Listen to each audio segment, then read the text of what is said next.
parents have the card attached to Roblox. So unless they put some sort of limit, kids have no perspective of the value of money. That may or may not have happened, not to the thousands of dollars degree, but we had that happen in our...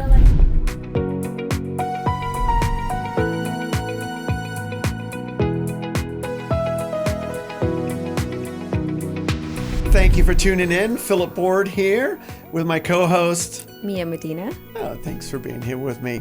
So I want to start with a question that we received. So Mark from Arcadia sent an email to us directly, and he asked, where can he look for a good financial education, short of enrolling in a finance course through a college? And thank you for teeing that up for us. It's something we've been working on, and by the time this airs, it should be live. So we have created a little bit of an online, I'm not going to call it a university because that would mean it's accredited. It's not, but we've created some online courses that we're expanding on all the time on different subjects. So do you want to take that and run with it a little bit, or are you going to put that back to me? No, yeah, I just think it's important. We sit with a lot of clients, and we get clients from different perspectives, right? Different ways of thinking and financial literacy, I guess, right? Yep. So, and I've realized that a lot of the times, even when we're talking to them at like the simplest form, sometimes they don't even understand or don't know the basics, right? We get asked like, well, what's the difference between a retirement account and an unqualified account? Can I have a mutual fund inside an IRA? Just stuff that to us is common sense, but to someone that, everyone's, I guess, have their own expertise in their own career. Correct. But when it comes to money, I feel like not everyone... no one goes for courses. No one goes to school teaching you about what this is. You kind of learn it on your own unless you decide to go into the field. So I think that's important that we're creating these courses to kind of educate on the basics at least. Well, and where that came from was I was asked to speak in front of a trade group, and they are artistic in nature. And one of the things that I was asked to talk about is, well, what's a mutual fund? And I was almost stuck because I haven't given that talk in at least 2 decades, because most people come to me, they already have some money. So the fact that they have money means that they should know what a mutual fund is, or what a stock is, or what a bond is, right? And I was talking to, somebody I know, and they go, I know you manage my money, but I actually don't know what that is either. And so now I got rather embarrassed because you're my client, you should know this.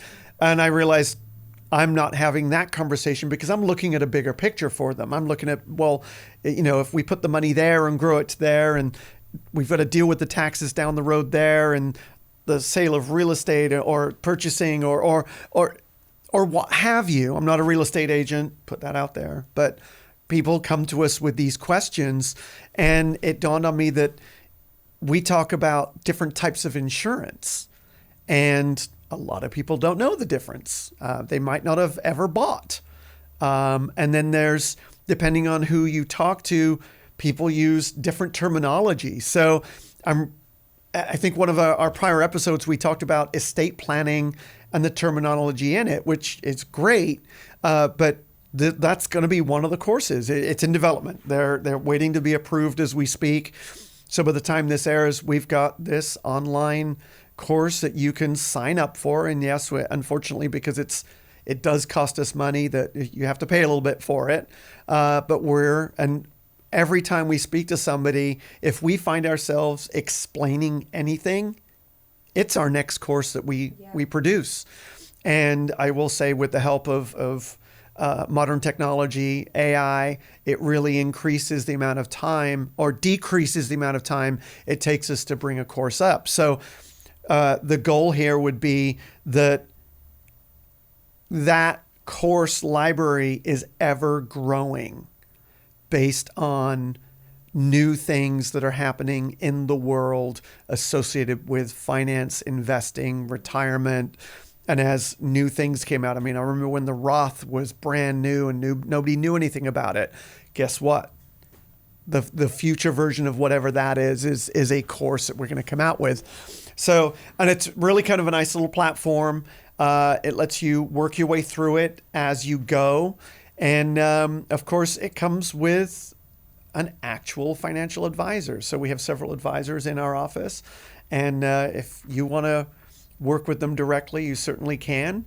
And heck, you want to manage your own money and just have an advisor advise. As long as you're in that program, then we can do that for you. So super excited about what that can bring. So thank you for asking that question, Mark.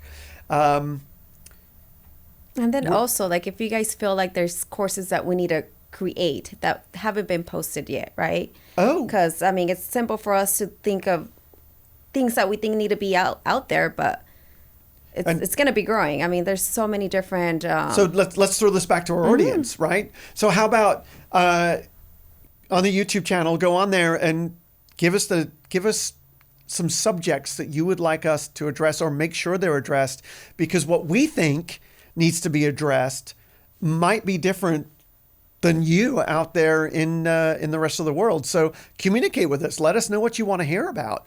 And if there isn't a course already on that, we can produce one on it. I've got 29 years. You've got 20 something. So between the two of us, we got 50 years of experience, plus other advisors in the office.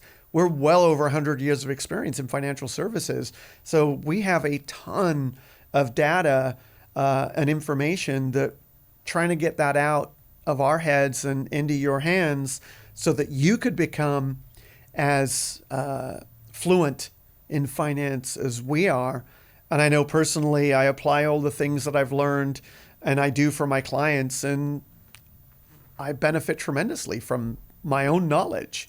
So, and I know you've seen that as well, along with our clients. So, and we also try to make it easy to understand too, right? Like, yeah. it could be very complex industry sometimes, but I think what I would like to see us do too is, high school's not teaching this. How do high school, like, I'm seeing my son growing up and getting out there, and I'm thinking, like, there's no way he's going to be surrounded about, like, just talking about saving, right? And what you could do with your savings and all that, unless I'm in the industry, so I could easily start educating him. Yeah, but he's not going to listen to you. You're a mom. Exactly. Right? But yeah. I'll set him straight. He probably will listen to you first.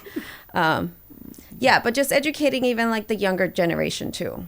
Because unless, I mean, they're going to know as much as their parents educate them about money and, the industry alone. I mean, but I think we talked about this in prior episodes too, like how we said, like, I know as much as I knew from what my parents taught me, which was nothing compared to what I learned starting working with you, right? And I was young. Yeah. And you brought something up. You said they know as much as their parents taught them. Mm-hmm. My wife grew up where her family never talked about money. Is that a Hispanic thing, or is that just because I heard my parents talk about it because they own their own business, and sitting at the dinner table, they talk shop, totally different business, but they would talk about the money side of the business, and I would listen. But it's listening, right? Like, are they sitting there with you? I mean, obviously they keep certain things private to themselves, their parents and stuff. But, like, no, my parents didn't sit me. I just knew I had to save. That's all I knew, right? Yeah. I just had to save. You got to get a good job. That's about it. But no one had no idea about retirement accounts and investing and what could that do to, my future, and, like, until I started working with you. So the same thing could be said for anyone. And I feel like that's why a lot of the times we have clients that even have investments and don't even understand what they have. Yeah, indeed. So, just sitting here listening, and I've got a CPA who I admire tremendously, and I'm trying to get him to come on the podcast. And I'm going to send him this episode because he needs to listen, because I think his knowledge of taxation It's not just understanding, how money works. Well, yeah, no, excuse me. How investing works. It's how money works. And there's something like 10 million words in the tax code. I don't know. It's a crazy number. In the prior episode, we were talking about government inefficiency. And there's so much in the tax code that so many people don't know or understand. And even CPAs.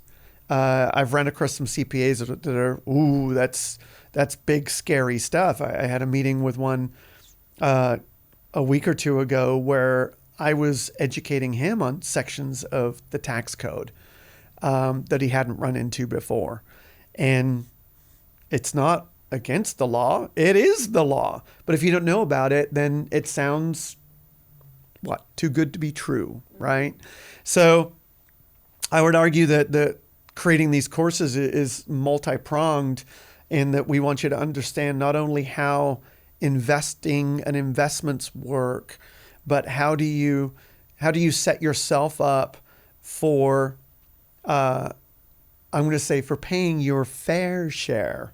And you can take that however you like. But in my mind, it's like if there are rules out there that you can use to reduce your tax burden, why wouldn't you use them? So yeah, that's also part of this course as well. I can see this just growing and growing and growing. But I know maybe one of the things that we can talk about, and we'll put it out in the world, that we need our children to be taught the basics of investing. Like I remember I took a class when I was in high school, which was a very long time ago. And we were taught how to balance a checkbook.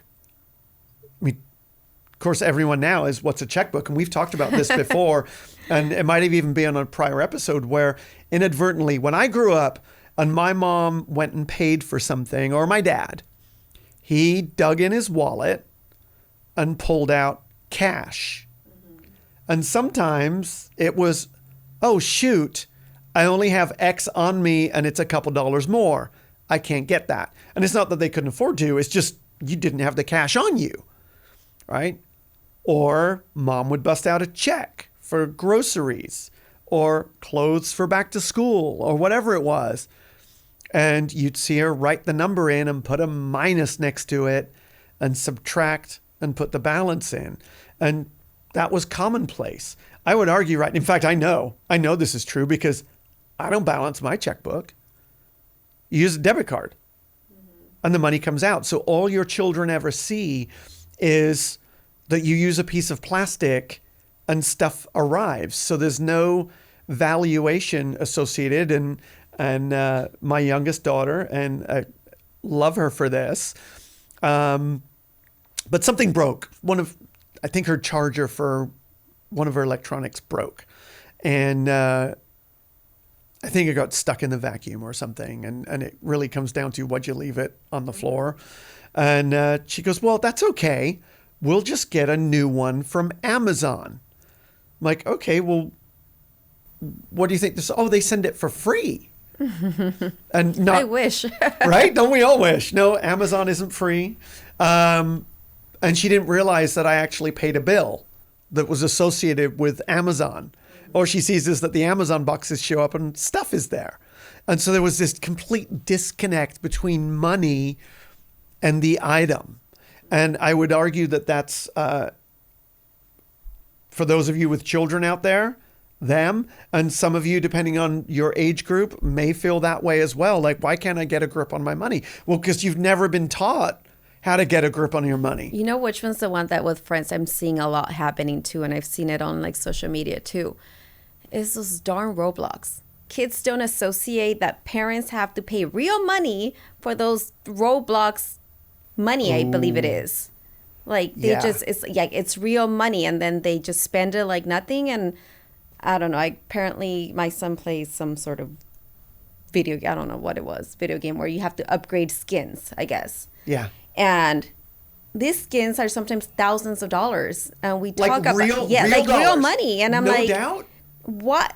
Who is spending this money? And it's crazy, you know? And sometimes like parents have the card attached to Roblox. So unless they put some sort of limit, kids have no perspective of the value of money. That may or may not have happened, not to the thousands of dollars degree, but we had that It's happen. like you realize those Robux money could have bought you these many physical toys or things, books or whatever. So it's, I could completely see how there's a whole like disconnect. Yeah, and this next generation coming up is going to be even, I don't want to use the word even worse, but they're just, it's not that they're bad, because worse implies bad, but they're at a disadvantage because it doesn't happen. So I guess, how do we as parents, because we're changing hats a little bit. We're financial advisor people and we help people make a lot of money, but let's get down to as basics.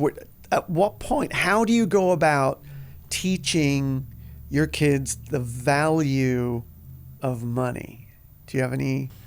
What I've done with my son in the past is he wants something and he has money from Christmas and stuff, right? But he doesn't want to spend the money. So I tell him, okay, work for it. If you were to get a job right now, probably minimum wage, and if something's $30, how many hours would it take you to do whatever job I'm going to give you, whatever chore, to equivalent you purchasing that? How bad do you still want it?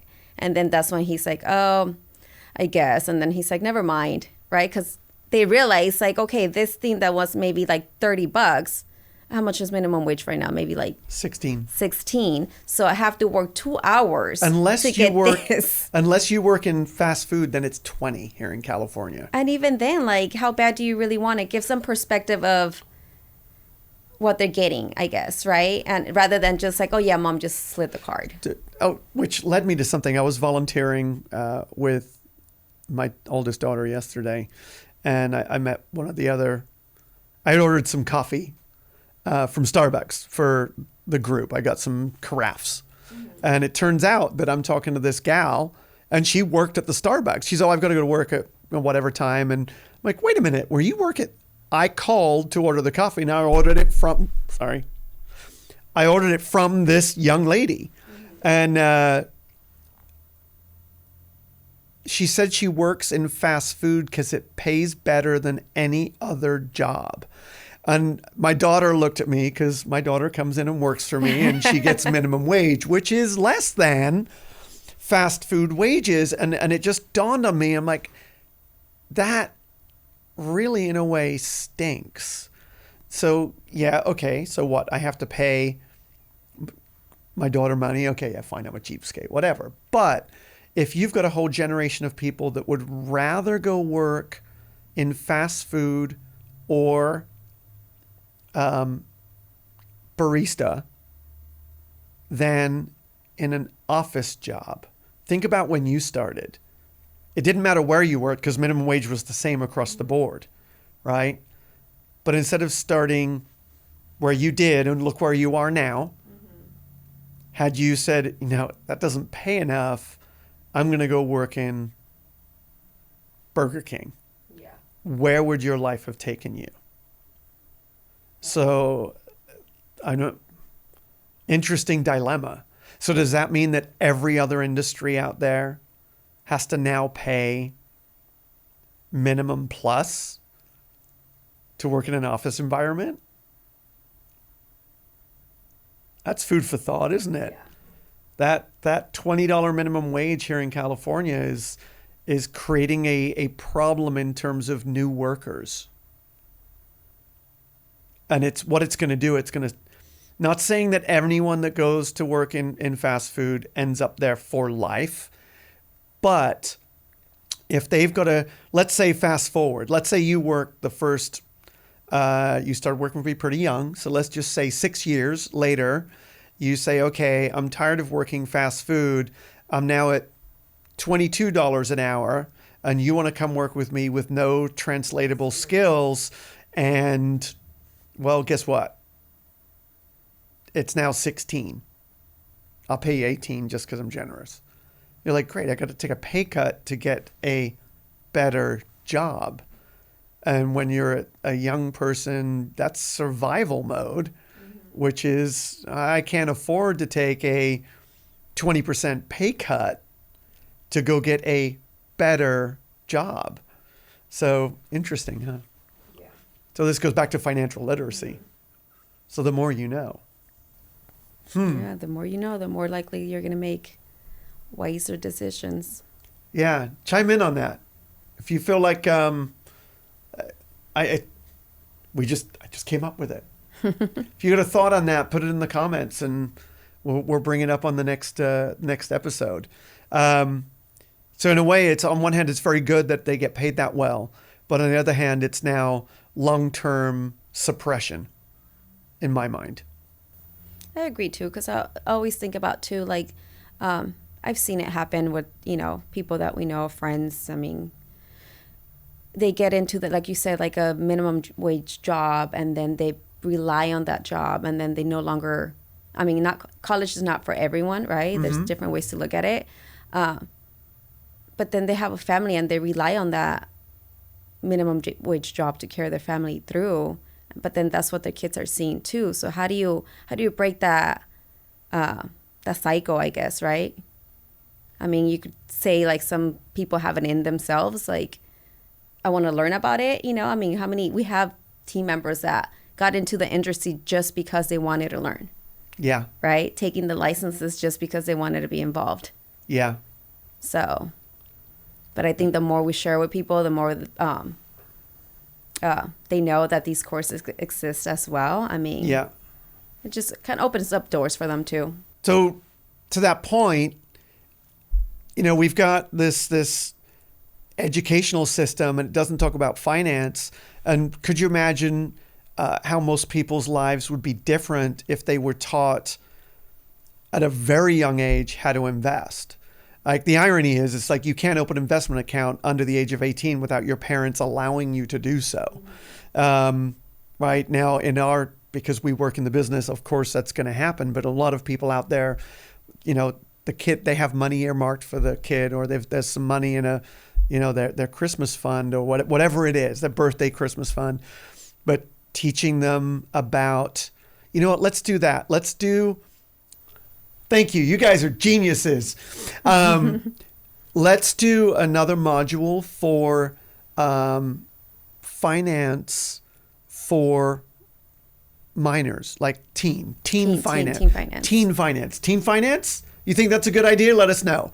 Let's do something on teen finance and break it down so it's pretty simple, and some basic guidelines on how to manage their own money. That would be super fun.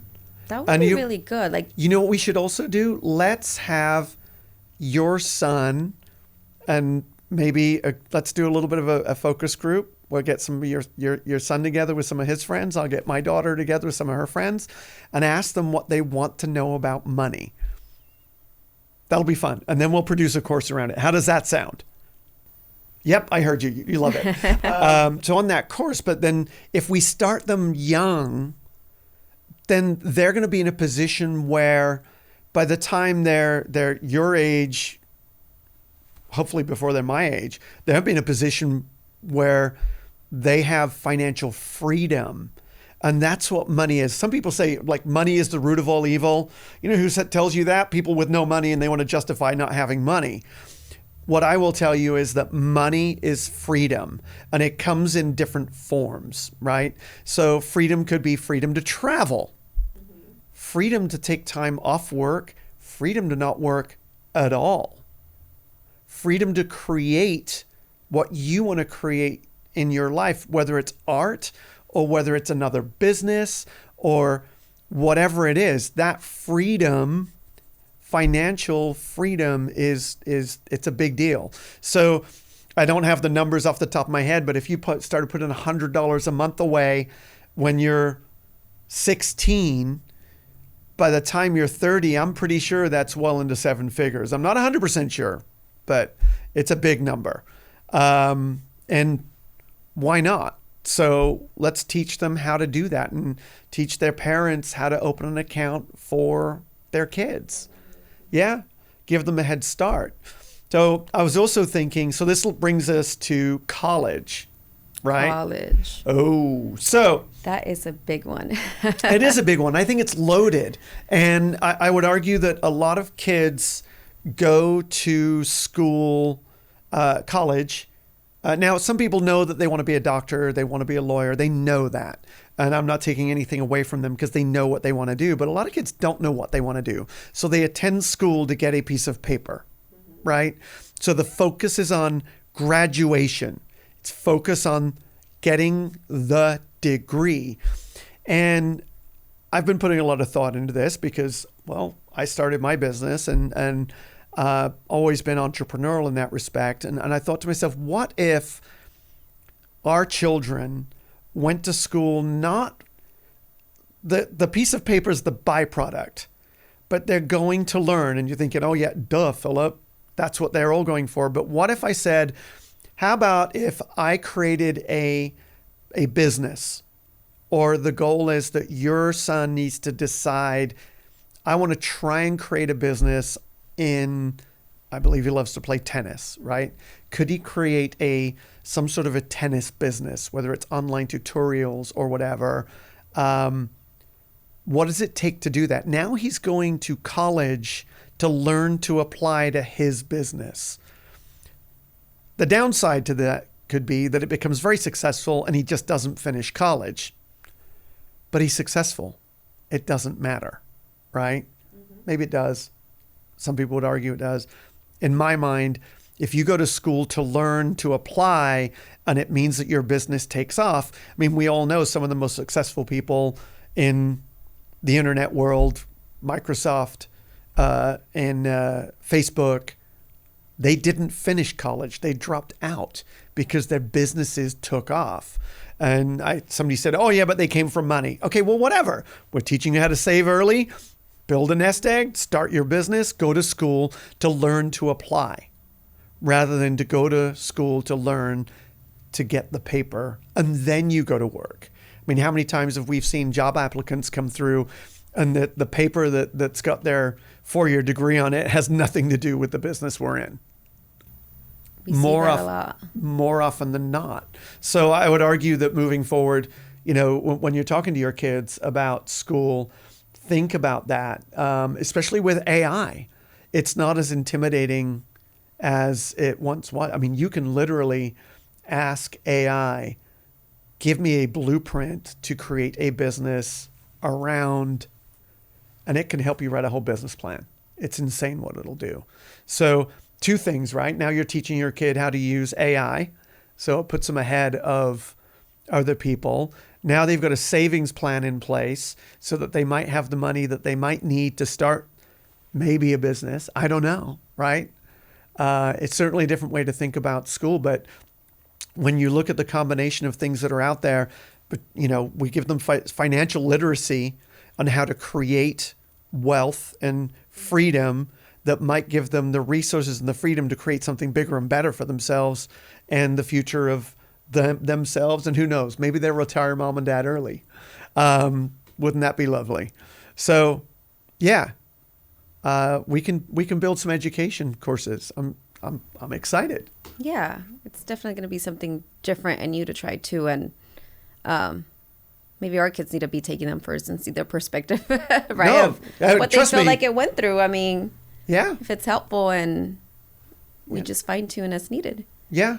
So if it's good for my kids, our kids, it's good for you. And you, to be clear, you've got a senior this year. I have a 10th and 7th grader. So I've got a couple coming up through. And, you know, the hard part for me and my children is that being an older dad, they've missed the struggle bus. They've now come into, you know, as they're growing up, our business is successful. And so they never saw we can't afford that. So it's that much harder. And I know I've spoken to other people that are successful. It's very hard to teach your children value of money.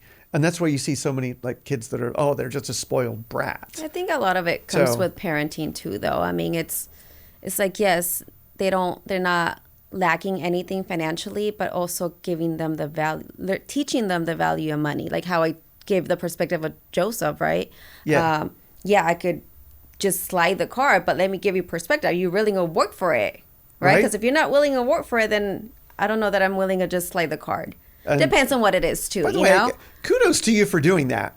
Because that's... Well, because I feel like I came from a different background, right? I see my parents struggle. Like that built me to who I am now. Mm-hmm. Whatever I'm doing now is going to build him to be who he is. So how do I take him back to my roots? And I share with him a lot of maybe my struggles that I had when I was young, because I want him to see that life is not always easy. Yeah. And that's going to teach him, it's just teaching them life too. They're going to go through different scenarios, different things in life that, they might have not seen the struggle now, but that doesn't mean then whatever they're going to go through in life is going to change. Yeah. So. It's interesting. I talked about picking up that coffee yesterday morning, and I drove through a lot of apartments.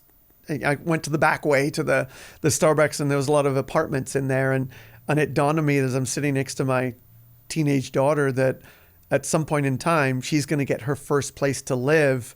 And it could be where we were driving through. Mm-hmm. It just, because I think about when I moved out, I didn't move into a house. It was definitely, it was different. So just reminding myself that it's okay to struggle. They're starting from scratch in a way, like not allowing us to give them everything. And that's hard. And pay for everything. Yeah, because we don't want them going through what we went through maybe. Yeah. Right? But it's like teaching them like you got to work for your own stuff too. Yeah. Yeah, that's true. I know, my daughter comes in and she works in the office. She does some data entry work, and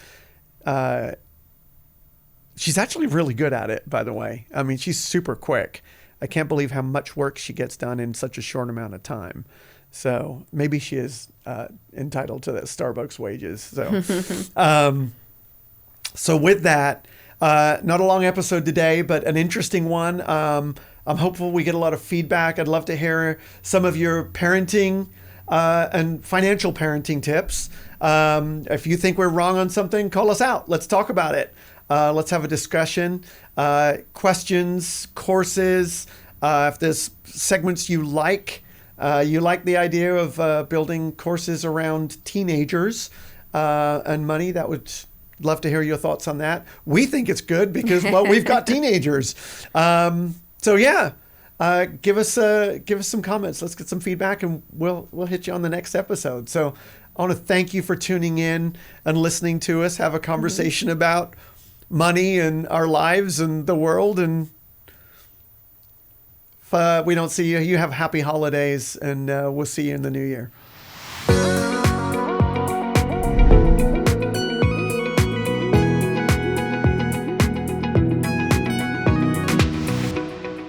Hope you found today's content interesting. By all means, like and subscribe. You can also listen to us on all the popular streaming platforms, Apple, Spotify, you name it. We're on all of them. Look forward to hearing you there too. Thank you.